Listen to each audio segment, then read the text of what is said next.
Episode की शुरुआत होती है और हम देखते हैं अपनी फीमेल लीड वेवे को, जो कि किसी को मैसेज कर बता रही होती है कि बाहर बारिश हो रही है, इसलिए मैं क्लास के लिए लेट पहुंचूंगी। अब जब वो यहाँ बारिश के रुकने का वेट कर ही रही होती है, तभी पीछे से कोई पर्सन आकर गलती से उसे अम्ब्रेला मार देता है, जिससे वो नीचे गिर जाती है।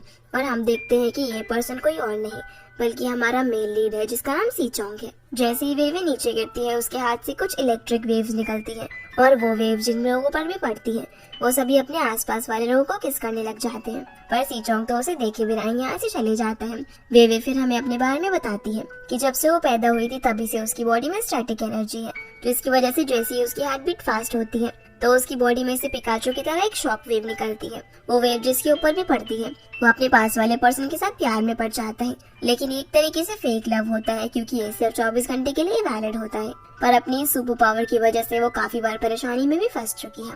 वेवे अब जैसे ही क्लास पहुंचती है तब वो बारिश की वजह से भीग गई थी और साथ ही साथ वो लेट भी हो गई थी। टीचर उसे बोलती है क्लास तो खत्म होने वाली, तुम अब आ रही हो। तो वेवे टीचर से सॉरी बोलती है और कहती है कि एक्सीडेंट हो गया था, इस वजह से मैं टाइम पर नहीं आ पाई, इसीलिए टीचर उसे क्लास में ले लेती है। क्लास के बाद वेवे एक कैफे में जाती है जहाँ पर उसकी रूममेट ट्यूशन पे काम करती है। तो वो उससे पूछती है कि तुम मीटिंग में क्यों नहीं आई, टीचर तुम्हारे बारे में पूछ रही थी।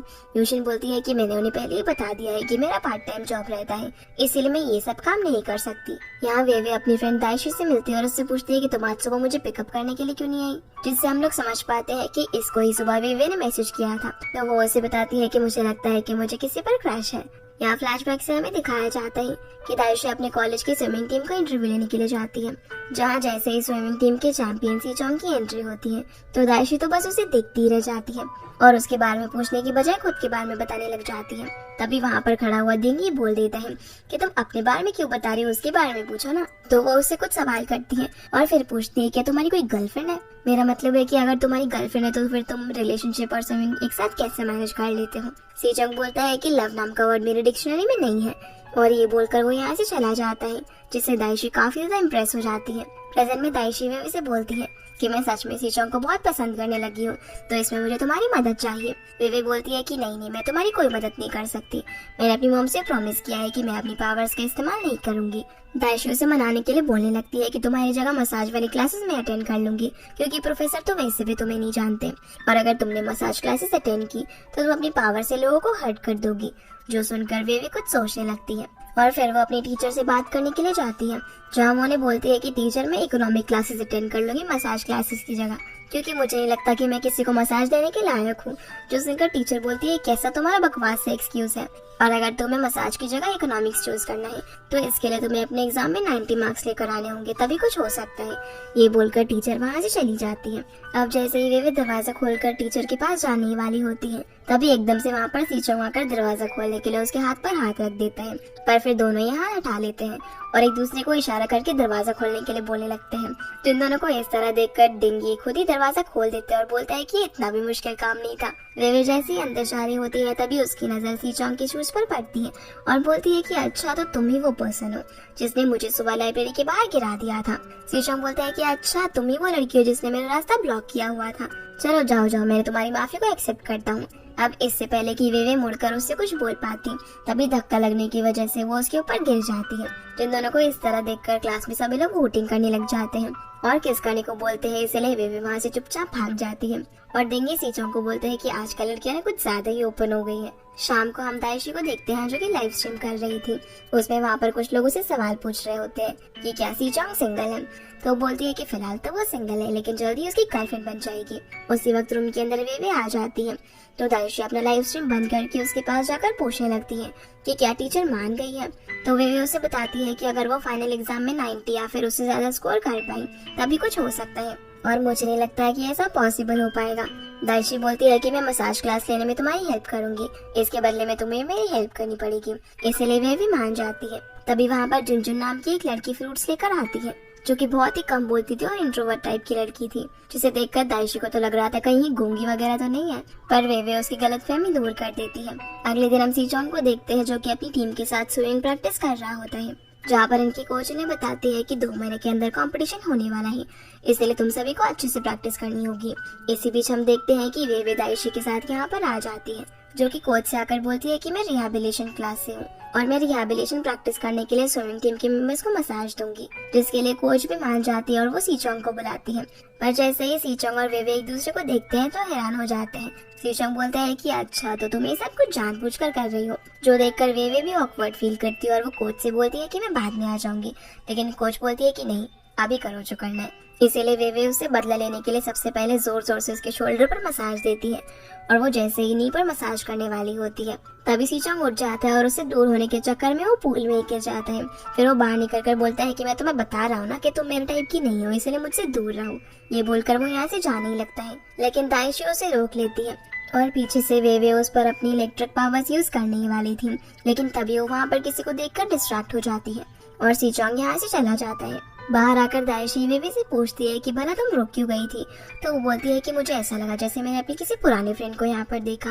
और फिर वो उसे बोलने लगती है कि तुम चिंता मत करो, सीचोंग को मैं संभाल लूंगी। इसीलिए वो उसे मैसेज करती है कि आज जो कुछ भी हो उसके लिए सॉरी और क्या हम दोबारा मिल सकते हैं, लेकिन सीचोंग उससे मिलने के लिए मना कर देता है। जिसके बाद हम सीचोंग को देखते हैं जिससे कॉलेज के बाहर उसकी मॉम मिलने के लिए आती है। वो उसके लिए काफी सारे स्नैक्स लेकर आई थी और उसे ये सभी अपने रूममेट्स के साथ शेयर करने को बोलती है। फिर जब वो यहाँ से जाने वाली होती है तब वो उसे बता देती है कि उसकी मेडिकल रिपोर्ट्स अभी भी कॉलेज के अंदर ही है, इसीलिए सीचोंग उन्हें लेने के लिए बाहर जाने लगता है, जिसे जाता हुआ देखकर वेवे भी उसका पीछा करती है। रास्ते में वो दाइशी को भी कॉल करके वहाँ पर आने के लिए बोल देती है ताकि वो इस बार उसे शॉक देकर दाइशी के प्यार में गिरा सके, लेकिन दाइशी तो आने से पहले अपना पूरा मेकअप करने लगती है। सीचोंग का पीछा करते करते वेवे भी अब डेटा रूम की बाहर पहुंच जाती है और दाइशी को मैसेज करके जल्दी से वहां पर आने को बोलती है। डेटा रूम के अंदर सीचोंग जब अपनी रिपोर्ट्स ढूंढ रहा होता है तभी उसे एहसास होता है कि कोई वहां पर है, इसलिए वो फटाफट से अपनी रिपोर्ट्स लेकर वहां से भाग जाता है। वेवे जब बाहर आती है तो उसे दाइशी वहां पर मिलती है, इसलिए वो भी उसे साथ लेकर सीचोंग के पीछे पीछे जाने लगती है। बाहर जैसे ही बाकी लड़कियां सीचोंग को देखती हैं तो वो उसके पीछे पीछे जाने लगती है, लेकिन सीचोंग उन सभी से पीछे छुड़ाकर किसी तरह से वहां से जाने लगता है। पर तभी उसके सामने दाइशी आ जाती है और वेवे सीचोंग के पीछे पिकाचू की ड्रेस पहनकर खड़ी हो जाती है उसे शॉक देने के लिए।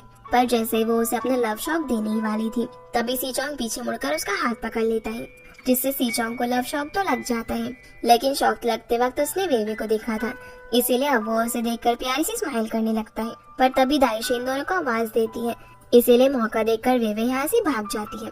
रूम के अंदर जाकर दाइशी तो काफी खुश हो रही होती है क्योंकि उसे लग रहा था कि अब सीचोंग तो उसके प्यार में गिर जाएगा, लेकिन वेवे काफी टेंशन में लग रही थी।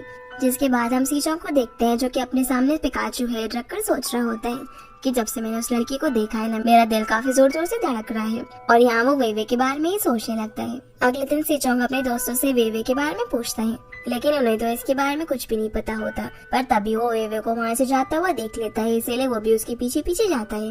वेवे पिकाचू की कॉस्ट्यूम वापस करने के लिए काउंसलर के पास जाती है, जहाँ जैसे उसे पता चलता है कि पिकाचू का हेड उससे गुम गया है, तो वो उससे इसके बदले में एक्चुअल से कुछ ज्यादा ही पैसे मांगने लगता है। वेवे बोलने लगती है कि वो आधे पैसे तो दे देगी, लेकिन काउंसलर तब भी नहीं मानता। उसी वक्त वहाँ पर सीचोंग आकर पिकाचू का हेड उसके सर पर रख देता है और उसे बोलने लगता है कि तुम भला कैसे किसी लड़की को बुली कर सकते हो। जब वेवे उसे इस तरह किसी गुस्से में देखती है तो वो उसका हाथ पकड़कर उसे यहाँ से बाहर ले जाने लगती है।